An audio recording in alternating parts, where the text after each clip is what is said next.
Hello ladies and gentlemen, once again this is Jeremy Smith.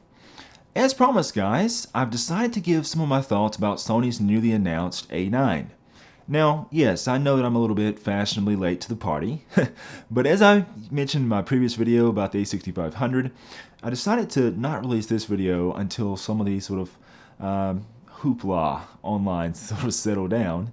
There's lots of people out there right now that are, Sony loyalists, and they're like, yes, the A9 is awesome. And there's lots of people that are like, the A9 sucks, it's never going to replace the DSLR, and on and on. Now, one big thing that keeps coming up with me is the banding issue. This is something that I've seen lots of people talking about online. This is something that people have asked me about in person. And so I'm here to tell you, I'm going to cut straight to the chase. I think the whole thing is being overblown. Now, this video would have been out much sooner, but I decided that I would wait until I had the opportunity to get the A9 in my hands. It's, I don't know, it's kind of a novel concept. Imagine that. A guy on YouTube actually talking about a camera in detail after he's actually had it in his own hands. It's not like I have someone calling me up on the phone telling me how the camera sucks, so I decided to make a video about that. Not like anyone on YouTube would ever do anything like that. But anyways, stick around guys, and we're going to talk about the A9 based upon my personal hands-on experience.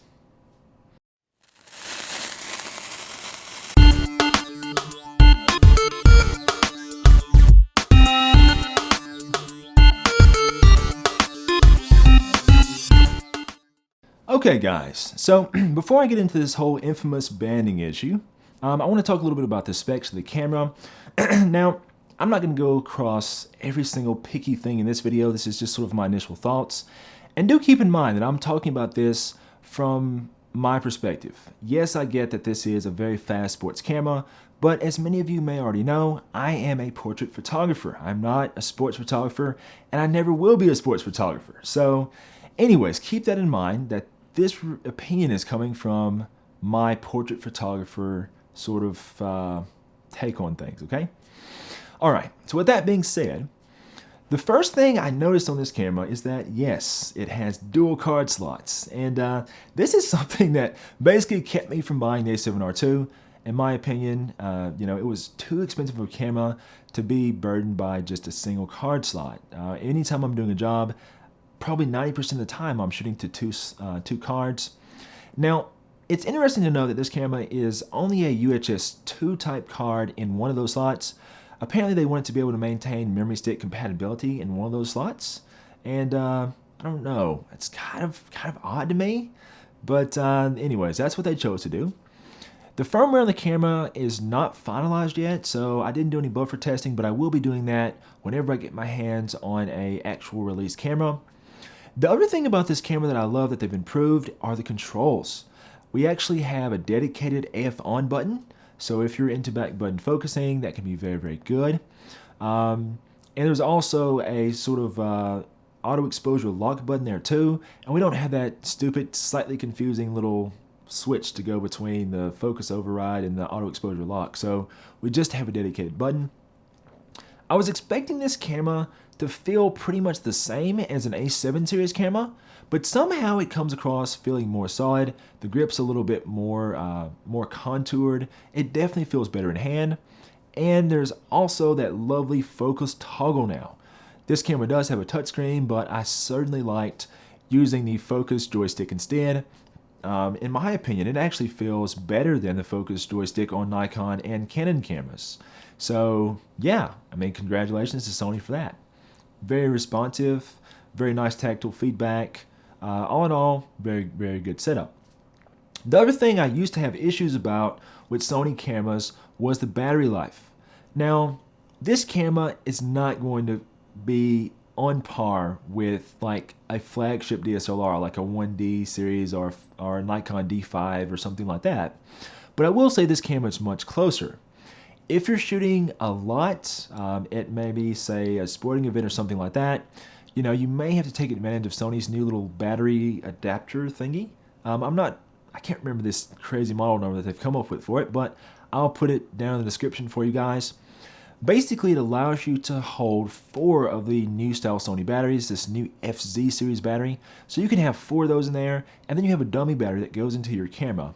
And this is actually compatible with the older cameras too. So if your camera uses the older W series battery, it will work as well. So pretty cool addition. This new battery gives us about 400-ish shots per charge. Back in the day, I used to say that it'd be nice if Sony took the M series battery and actually put it into the A7 series cameras. But this FC series battery actually gives you higher capacity than the older M series. So Sony actually did even better than that. So for my purposes, if you basically say I got this camera and got a battery grip on it, and I put 2 of those batteries in, I would get around 1,000 shots per charge, which is basically like what I would get on a single battery in something like my Nikon D800. So for me, this would satisfy my uses. If you need more battery life, if you're expecting like over 1,000 shots out of a single battery, then obviously we still have a ways to go there. But this is light years ahead of where we were in the past, and for me, I'm very, very pleased with what they've done there. The other thing I'm pleased about is how the camera's viewfinder is. Now, I've not been the greatest fan of electronic viewfinders, but the technology is getting better. Cameras like my A6500 that I'm currently filming with can be set to a 120 frame per second refresh rate, which gives you very smooth motion, and it's very close to an optical viewfinder. It's been very good for my purposes so far. This new camera has the same refresh rate, but they managed to cram more pixels in. So that means much better performance there. Let's see, I was trying to see how far I could go without using my notes, but looks like I made it to this point. So yeah, the older viewfinder had 2.4 million dots. This new viewfinder has 3.6 million, so it's quite the improvement. And what else do we have here? Lots of things. Okay, suppose we may as well go ahead and talk about the banding now. So a lot of people have expressed lots of concern about banding because they're thinking about electronic shutters. Now yes, I do realize that electronic shutters have their limitation. Frankly, if they didn't, they wouldn't have even put a mechanical shutter in this camera at all if they could get away with it. So yeah, I mean, the electronic shutter still has some limitations. Now, the reason why I say the banding is being overblown is because I can already tell this camera does way better than the older cameras in this series. And this is something that the people who are blindly saying that electronic viewfinders suck and that Sony's press event was under ideal lighting and that in the real world you'll get banding and all this nonsense, all those people that have never had the camera in their hands, yeah, that's what I think about that. Basically, I did some testing. So I knew that I was going to be testing the A9. I knew it was going to be the standard sort of office situation. No, Sony didn't set up some beautiful, daylight balance bulbs above my head as I was testing. I was shooting in crappy office lighting under crappy fluorescent tubes. And I took my A6500 and I set it to electronic shutter mode. I took a few shots, and as expected, I got god-awful banding, and it got worse with higher shutter speeds. Then I did the exact same thing with the A9. Now the A9 is just like the RX100 series cameras, like the RX100 4 and 5. It uses that DRAM memory on the image sensor. This is the first time Sony has done this in a full frame sensor. And so basically we get higher sensor readout, and that definitely translated over into seeing less banding with the electronic shutter. So Sony, I'm not sure, what Sony reps everyone else has been talking to, but I mean, they were very upfront with me and they told me that under certain situations you may still see banding, but my initial test is very good. I mean, my initial impression is positive in that I saw no banding in the A9 under conditions where I would typically see banding with the older camera models. Now, obviously I'm going to test this camera in detail and find out what types of conditions we do get banding in a future video, but we'll say that for the review. But my initial impression is good. We'll just simply leave it at that. Anyways, guys, if there's anything else you'd like to see with this camera, I've gone through a lot of different specs on the camera so far and done as much testing as I possibly could. basically everything looks good to me so far. Lots of issues have been solved. We've got better battery life, we have better ergonomics, we have better build quality, we have dual card slots. Even Sony's flash support's gotten better. Sony now offer their own wireless flash system for speedlights. There's third-party support now. I've been doing lots of testing with the Profoto Air remote for Sony, and it works just as well as on my Nikon cameras. I've done some testing using Photix's Metros Plus Speedlight and their Odin 2, and that works very well also. So there's lots of flash support now. That's a good thing. The lens selection is very good.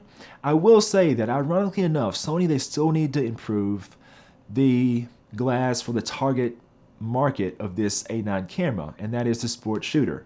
They released the 100 to 400, but they're definitely going to release some more.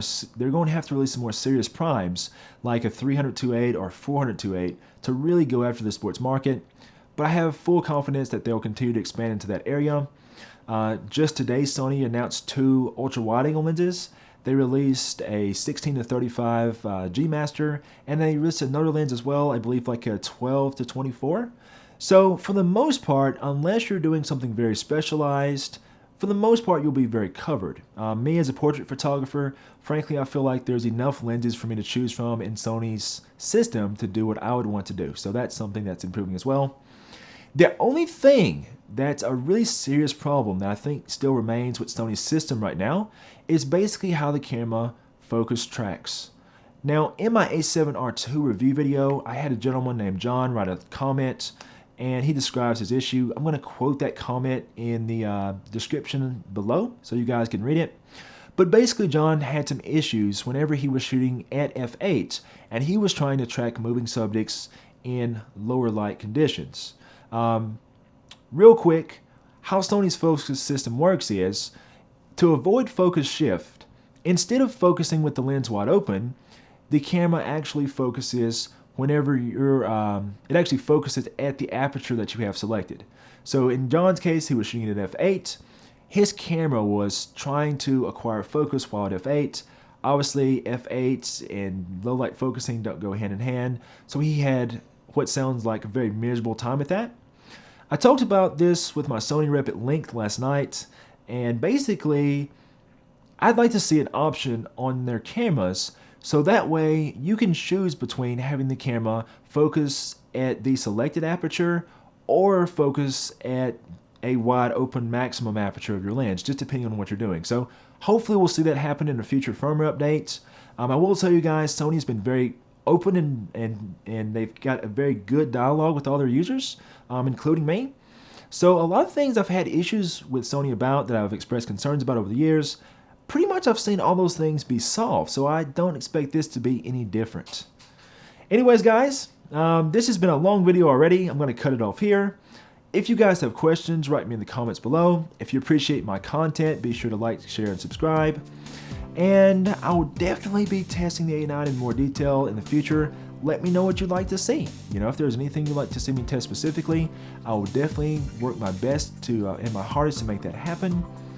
Don't forget to follow me on all popular social media. I like to post all sorts of behind the scenes of what I'm doing. I can be found by my lovely username, Photog the Great. And I'm still not going to tell you guys what that means exactly today. But if you don't believe I'm great, you know, just ask your mom or your sister. Until next time, guys, this is Jeremy Smith, signing off.